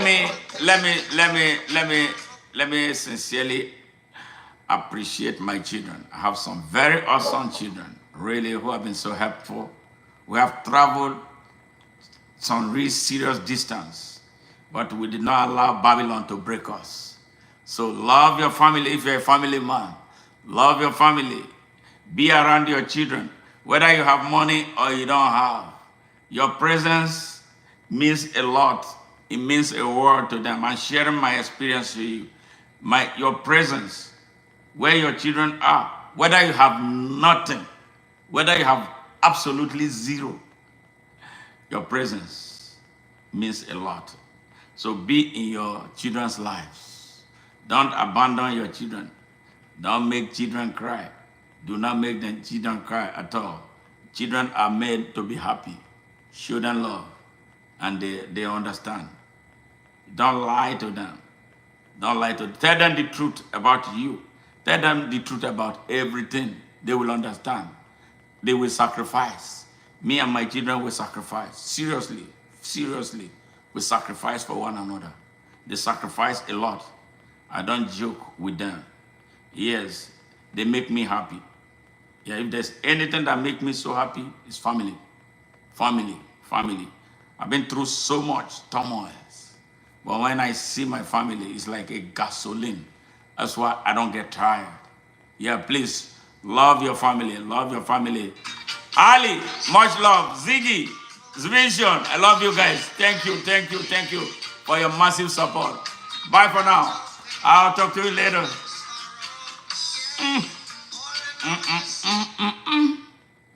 It's the fight against the rest, man.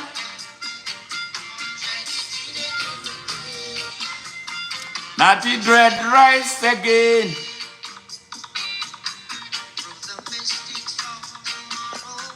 Natty dread rise again.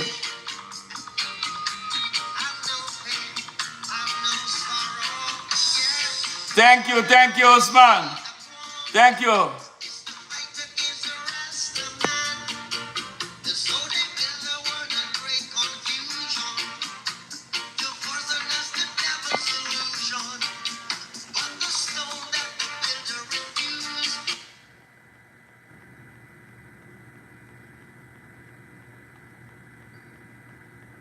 Smart Mado Ajaja, convener of Open Nigeria and Africa Unite, speaks on what he describes as a coalition of hypocrites, robbers.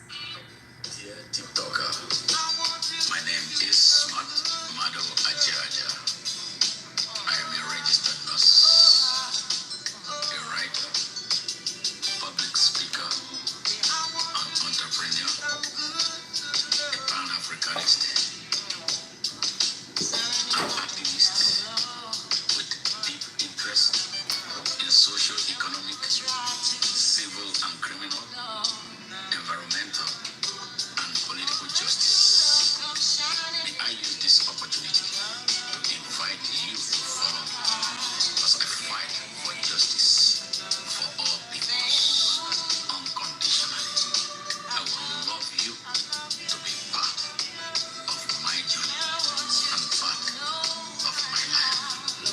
Please, on hearing this message, just follow me and share my own message and be part of my live broadcast. I love you. Smart Madu Ajaja on Fire sends a strong message to his critics. And the anchor of Nigeria Now at ONN and the Nightingale Radio International from Houston, Texas, United States of America. I say here and emphatically too, regardless of what anybody thinks about me and my attitude, that I have absolutely no regrets for not being diplomatic with the thieves, fraudsters, bandits, terrorists, hypocrites, the tribal and religious bigots, and the exploiters who parade themselves as leaders in Nigeria because of their lack of integrity and diplomacy and of respect for Nigeria and the Nigerian people. I owe nobody absolutely no apologies for being who I am. Yes, I have no apologies at all. My name Smart is Madu Smart Madu Ajaja, convener of Open Nigeria and Africa Unites. Smart Madu Ajaja. Smart Madu Ajaja, Smart Madu Ajaja. Smart Madu Ajaja, convener of Open Nigeria and Africa Unite, speaks about the deplorable plights of children in Nigeria. The country's Children's Day celebrations.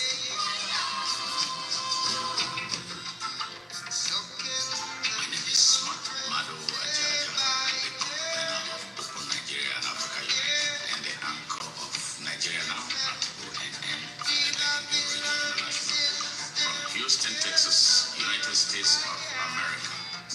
Today is supposed to be Children's Day in Nigeria. So is it fair to the children who deserve to be happy to be lied to about Happy Children's Day? I don't know if to say it, but I know that children deserve to be happy. Every child brought into this world has the right to happiness because they did not come here by choice. We brought them together. But sadly in Nigeria, we are roasting them. Quite frankly, are children in Nigeria happy about them going to sleep every night in their millions on empty